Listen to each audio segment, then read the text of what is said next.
పునర్వసు 4వ పాదం, పుష్యమి 4 పాదాలు, ఆశ్లేష 4 పాదాలు. ఇవన్నీ కూడా కర్కాటక రాశికి వస్తాయి. దీనికి ఆదాయం 8, వ్యయం 2. ఆదాయం 4 ఉంటుంది. రాజపూజ్యం చేయడం, అవమానం 3. ఇది చాలా బాగానే ఉంది.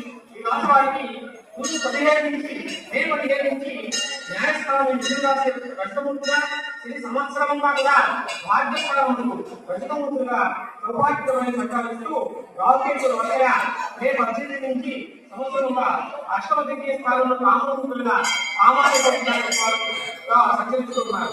దీనికి అన్ని రకాల విజయము, ఆదాయము, కొత్త ఉద్యోగం వచ్చే అవకాశం ఉంది. ఆన్లైన్ వ్యాపారానికి చేసుకోవడము మీకు ఉత్తమము. విద్యార్థులు సవాళ్ళను అధిగమిస్తారు. అందరి మనందు ప్రేమ సంబంధాలు దృఢపడి బలపడతాయి. ఈ రాశి వారికి చట్టవాద్యాలు న్యాయస్థానంలో సంచారం వల్ల ముఖంలో శుభాలు ఉంటాయి. నూతన గృహాలు కొనుగోలు చేస్తారు.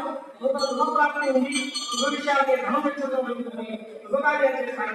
ఈ సంవత్సరం ఆరోగ్యాన్ని జాగ్రత్తగా తీసుకోవాలి.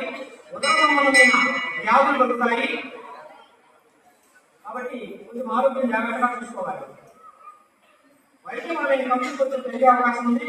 గృహ విషయాల్లో సంతోషము, మీ యొక్క అక్టోబర్ నుంచి శుభవార్తలు వచ్చే అవకాశం ఉంది. రావాలి అక్టోబర్ నెలలో బృహస్పతి కర్కాటక రాశిలో ప్రవేశించినప్పుడు విద్య, ధనం, సంతానం, వైవాహిక జీవితం, వ్యాపారం, అదృష్టం, ముఖవర్చస్సు, దైవ బ్రాహ్మణ భక్తి, దాన ధర్మాలు, సౌఖ్యం వంటి అన్ని సత్ఫలితాలు దీనికి సంభవిస్తాయి. భాగ్యస్థాన సంచారం వల్ల గత 3 సంవత్సరాలు ఎదుర్కొంటున్న ఒత్తిడి, అలసత్వం, అడ్డంకులు, వ్యవహార ప్రతిబంధకాలు క్రమంగా తొలగి ఉపశమనం జరుగుతుంది. వ్యాపార విషయాలకు వస్తాయి. మీ జీవిత భాగస్వామితో సంబంధం బాధాలకి దూర ప్రయాణాలు, ఆకర్షణ దృఢాలు జరుగుతుంది. డబ్బు చేరుకుంట ఫైనాన్స్లను మధ్య వ్యాపారాలకు బాకీ వసూలవుతుంది. ఆర్థిక పద్ధతులు వెళ్ళిపోతాయి. 20 నుంచి నవంబర్ వరకు మధ్య కొంచెం స్వల్ప ఆరోగ్య ఇబ్బందులు ఎదురవుతాయి. ఈ సమస్యలు నిర్మిస్తే మీకు బాగా ఉంటుంది. స్టాక్ మార్కెట్ లో పెట్టుకోవడం ద్వారా ఆకర్షక లాభం పొందే అవకాశం ఉంది.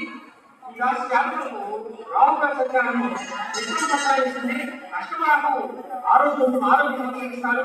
అష్టమరాహు సంచారం వల్ల పూజించే జగలాపాలు అకస్మాత్తుగా ఒక వారసత్వ సంబంధం పొందుతారు. పూర్వీకుల ఆస్తి కలిసి వస్తుంది. ఎవరో పనవుతుంది. మీపై మతముల మీద అవకాశం విద్యాస్థానంలో చేర్చడం వల్ల ఒడిదుడుకులు, నోట్లో అవసరం తగ్గినటువంటి నోటి సమస్యలు కొంచెం జాగ్రత్తగా ఉండండి.